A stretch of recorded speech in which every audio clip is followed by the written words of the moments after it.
what you're saying. Nani? Get out my business, okay? Question of the day. Question of the day. What's better, pancakes or French toast? Now don't judge with your feelings now. Judge like you're an adult, okay? We want adult answers here.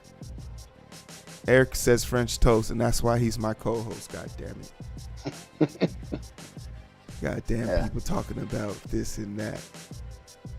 No, it's always gonna be French toast. Belgian waffles #1 for me. I put French toast over waffles. I think waffles gets an easy pass because it's the easiest thing to make.